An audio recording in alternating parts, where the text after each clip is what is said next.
बच्चे नमस्ते। आज एक बहुत शानदार जॉब के लिए मैं ये वीडियो लेकर के आया हूँ। कौन सी जॉब है वो? रेलवे के अंदर शायद ये वैकेंसी पहले कभी आई हो, अगर आई हैं तो बहुत थोड़ी वैकेंसी आती हैं। लेकिन अगर आप देखेंगे कि सिलेबस भी क्या है, मैथ और रीजनिंग अगर आपने परफेक्ट हैं तो इस जॉब में से एक पोस्ट आपकी हो सकती है। सेक्शन कंट्रोलर बोलते हैं, अगर बोलूं तो लेवल 6 की जॉब है। और लेवल 6 अगर बात करें तो 70,000 से ज़्यादा आपकी सैलरी बनती है। अगर ओवर टाइम और ये सब मिला दें रेलवे का तो 1 लाख प्लस सैलरी इसमें बन जाती है। चलिए तो बात करूंगा भाई इसमें कि फॉर्म क्योंकि आए हैं और बहुत बार ये वैकेंसी नहीं आती हैं, कभी कभार। मुझे नहीं लगता कि ये पहले कब आई है, मुझे भी याद नहीं है। पर अभी अगर ये मौका आपको मिला है, क्योंकि रेलवे कैलेंडर से बाहर थी, कोई कैलेंडर में इसका जिक्र नहीं है, अचानक से वैकेंसी टपक पड़ी क्योंकि रेलवे को इनकी अचानक से जरूरत हुई। सेक्शन कंट्रोलर कहते किसको है, ध्यान से देखिए। सेक्शन कंट्रोलर का ये काम होता है कि रेलवे का जो ट्रैफिक है उसको पूरी तरह से कंट्रोल करना, ट्रेन के संचालन की निगरानी, ट्रेनों की समयबद्धता बनाए रखना। कितना जिम्मेदारी का काम है। सुरक्षा सुनिश्चित करना और आपातकालीन स्थिति में सही निर्णय लेना होता है। तो इस सेक्शन कंट्रोलर के हाथ में ही हुआ फिर तो मेन काम। जी हाँ, बिल्कुल। आप कहोगे कि स्टेशन मास्टर से भी मुश्किल काम है, तो ये बिल्कुल हर स्टेशन पे भी हो सकते हैं या इनके जगह जगह कंट्रोल रूम बने होते हैं, वहां पर ये लोग बैठ रहे होते हैं।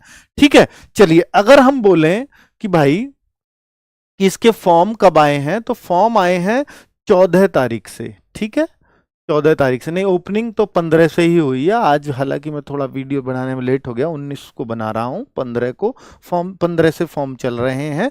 और लास्ट डेट जो फॉर्म की है वो 16 अक्टूबर है, तो अभी अच्छा खासा टाइम है, आप कर सकते हैं।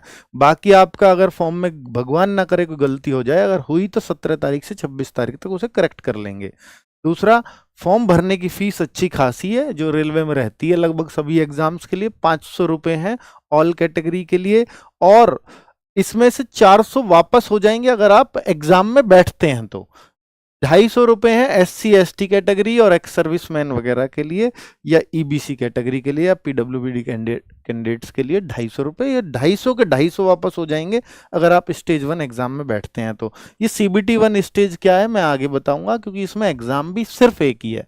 ठीक है, अगर बात करूं भाई, सेक्शन कंट्रोलर इस पोस्ट को बोलते हैं, लेवल 6 की जॉब है, 35,400 बेसिक पे है। A2 ये मेडिकल की कंडीशन है, A1 होती है सबसे हाईएस्ट मेडिकल, उससे थोड़ा सा लो है, अर्थात 6/6 वाली आई नहीं चाहिए यहां पर। 20 से 33 ईयर्स ये आपकी एज है, जो जनरल कैटेगरी के लिए और EWS के लिए, OBC के लिए 3 साल की छूट और SC ST के लिए 5 साल की छूट है। 368 ये वैकेंसीज हैं। 35,400 इनिशियल पे है, तो ये मत समझना पहली सैलरी इतनी आएगी, नहीं। ये इसमें DA जुड़ता है, इसमें HRA जुड़ता है, बहुत सारी चीजें जुड़ जुड़ा करके 70,000 से कम पहली सैलरी किसी भी सूरत में नहीं आएगी, अर्थात 70,000 प्लस हर हाल में ये लेवल 6 वालों की रहने वाली है। ठीक है, अब ये भी इन्होंने जोन वाइज बांट दिए हैं कि किस किस जोन में किस किस कैटेगरी में कितनी कितनी वैकेंसी। अगर इसको कैटेगरी और जोन वाइज बांटोगे तो ये आपके सामने मिलता है ये ग्राफ। आप किस जोन में फॉर्म भरते हैं, कितनी वैकेंसीज के लिए भरते हैं, ये आप लोग डिसाइड करेंगे। ठीक है, अपनी जोन जिसमें आप नौकरी कर सकते हैं उसमें भर दीजिए, फिर आपका वहीं पे जॉब करनी पड़ती है शुरुआत में, बाद में वो ट्रांसफरेबल भी है।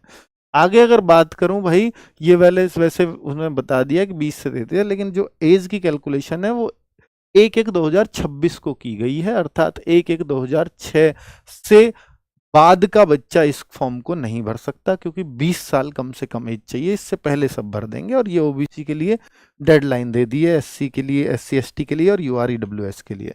ठीक है, उसको थोड़ा और क्लैरिफाई करके लिख दिया है, वैसे आप समझ गए होंगे। दूसरा, इसमें एग्जाम क्या क्या आता है, यानी कैसे ये सिलेक्शन होगा, पूरा प्रोसेस दिया है कि stages of exams.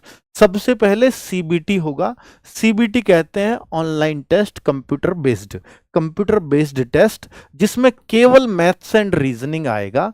Maths and reasoning अब ये केवल मैथ्स एंड रीजनिंग ही आता है, क्योंकि पोस्ट ही ऐसी है, लॉजिकल पोस्ट है भाई, आपको सब कुछ कंट्रोल करना है, ना वहाँ इंग्लिश की जरूरत है, ना वहाँ हिंदी की जरूरत है, ना वहाँ जीएस की जरूरत है। जिस पोस्ट पे आप बैठे हो थोड़ा लॉजिकल होना पड़ेगा, तो रीजनिंग का सिलेबस थोड़ा लॉजिकली दे रखा है, दिखाऊंगा मैं बाद में सिलेबस। तो पहले तो आपको स्टेज 1 का एग्जाम देना है। एग्जाम की फिलहाल कोई डेट नहीं है, डेट अभी नहीं है, टाइम कब कब होगा, कितने दिन में हो रहा है, जनरली 4-5 महीने रेलवे के एग्जाम्स में लग रहे हैं। दूसरा सीबीएटी, ये सीबीएटी क्या होता है, ये अगर आप स्टेशन मास्टर बनते हैं तब भी आपको देना पड़ता है, इसको साइकोलॉजिकल टेस्ट बोलते हैं। ये बहुत आसान है, अगर आपने थोड़ी सी इसकी प्रैक्टिस कर लेते हैं तो हम इसको स्टेशन मास्टर के टाइम पे भी कराएंगे और आपकी भी हो जाएगी। अगर इसकी चिंता है तो मत करिएगा, ठीक है। इसके बाद सीधा डॉक्यूमेंट वेरिफिकेशन, तो ये बहुत मुश्किल चीज नहीं है। और अच्छी बात यह है कि सीबीटी में 8 गुना वैकेंसीज का 8 गुना सीबीएटी में पास किए जाएंगे। ये मान लेते हैं भैया ये 8 गुना, ताकि जो है फेल भी होंगे तो फिर कोई मतलब इतने बच्चे उनके पास मिल जाए। ऐसा तो है नहीं कि सीबीटी में केवल 368 कोई पास करें, क्योंकि कुछ यहाँ भी चाहिए जो फेल होने के लिए। तो 8 गुने बच्चों को इसमें बिठाया जाता है। डीवी में जब ये ले जाएंगे इसके अगले स्टेज में, तो फिर 1:1 रेशियो में ले जाया जाता है, अर्थात जितनी वैकेंसी है उतने ही बच्चों को डीवी के लिए ले जाते हैं। तो फिर चाहे फेल हो कोई पास हो, फिर वैकेंसी खाली चली जाती है। टीवी में अक्सर कोई होता नहीं है ना, इसलिए ऐसा करते हैं। ये रहा वो मैथ्स सॉरी आपका सिलेबस एग्जाम का, जिसमें 120 मिनट आपको मिलेंगे। 60 नंबर का आपका मैथमेटिकल, जो एनालिटिकल मैथ्स है, एनालिटिकल इसलिए लिखा है, ये डीआई आता है इसमें, डीआई एंड मैथमेटिकल कैपेबिलिटी, वो सब time, speed, distance, profit loss, simple interest, compound interest, वो सब है, मैं दिखाऊंगा आगे सिलेबस। 20 नंबर का आपका लॉजिकल कैपेबिलिटी है और 20 नंबर का आपका मेंटल एबिलिटी है, मेंटल रीजनिंग है। अर्थात ये तो रीजनिंग के चैप्टर, डायरेक्शन क्लॉक, कैलेंडर, वो सब मिला के। और लेकिन लॉजिकल कैपेबिलिटी में क्या है, इसमें आगे सिलेबस दिखाऊंगा तो पता लगेगा। इसमें ये आपको एक पैराग्राफ दे देंगे, उस पैराग्राफ में कुछ चीजें लॉजिकल पूछते हैं, अर्थात वो एक गद्यांश टाइप दे देते हैं ना, उस टाइप से, ठीक है। चलिए, टोटल नंबर ऑफ क्वेश्चंस 100 है, तो 100 क्वेश्चन को इस तरह से इन्होंने बांटा हुआ है। 1/3 की नेगेटिव मार्किंग रेलवे के सभी एग्जाम्स में, तो इसमें भी होगी, ठीक है। दूसरा, इसमें A2 टाइप का मेडिकल है, फिजिकली फिट आप ऑल एस्पेक्ट्स में होने ही चाहिए। ये A2 मेडिकल की ये कंडीशंस होती हैं, तो ये उसने बता दिया, 6/9 आई चाहिए यहाँ पर, ठीक है। चलो नेक्स्ट, और क्या है, candidates who have undergone LASIK surgery, तो लेसिक सर्जरी को कहीं भी अलाउ नहीं करते हैं, बाकी लेसिक सर्जरी पकड़ में ना आए तो सब जगह अलाउ भी होती है। दूसरा, 8 टाइम्स वाली बात जो मैंने आपको बताई थी कि सीबीएटी में 8 टाइम्स बच्चों को बुलाएंगे। डीवी में 1:1, यानी एक वैकेंसी के लिए एक बच्चे को पास किया जाता है।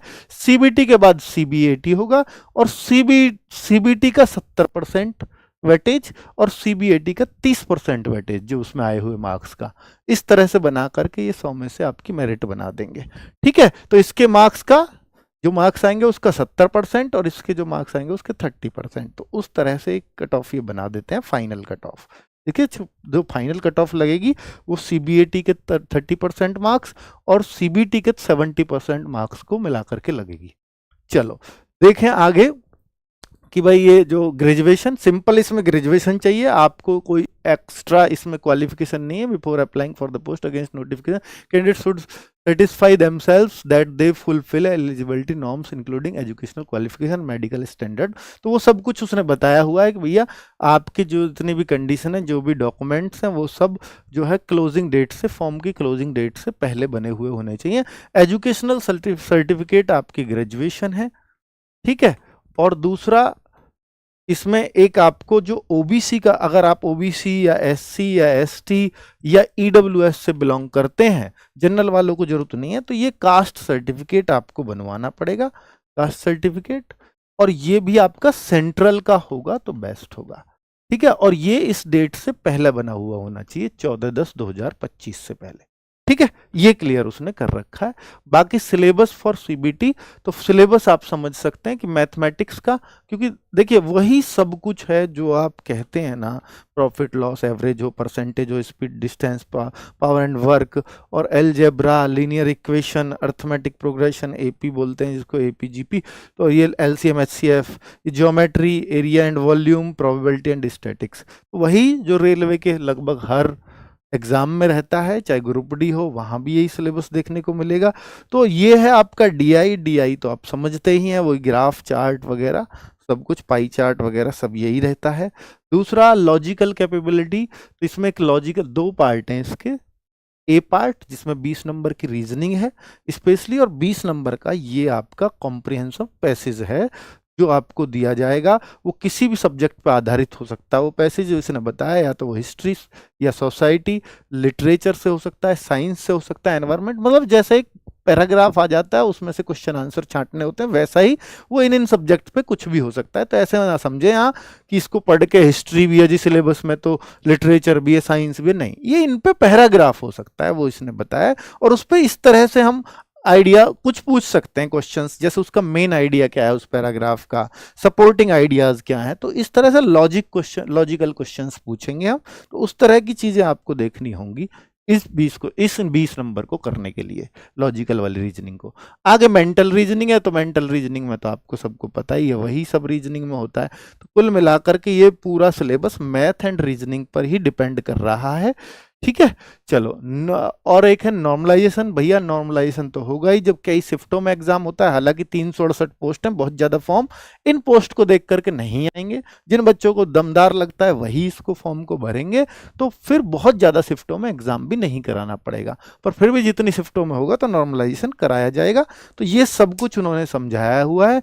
मुझे लगता है कि इसकी जानकारी के लिए इतना सब कुछ मैंने जो बताया है, बहुत कुछ आपको क्लैरिटी आ गई होगी कि आपको फॉर्म भरना है नहीं भरना है, ये अब आप डिसाइड कर लीजिए। जिन लोगों को लगता है कि मेरी मैथ रीजनिंग बहुत स्ट्रांग है वो प्लीज फॉर्म भरिए, और जिन लोगों को लगता है नहीं अभी हमारे कुछ कुछ पॉइंट्स बच गए हैं, कुछ डाउट्स बच गए हैं, तो कमेंट कर दीजिएगा, हम कोशिश करेंगे उनका रिप्लाई करने की। थैंक यू वेरी मच, नमस्ते।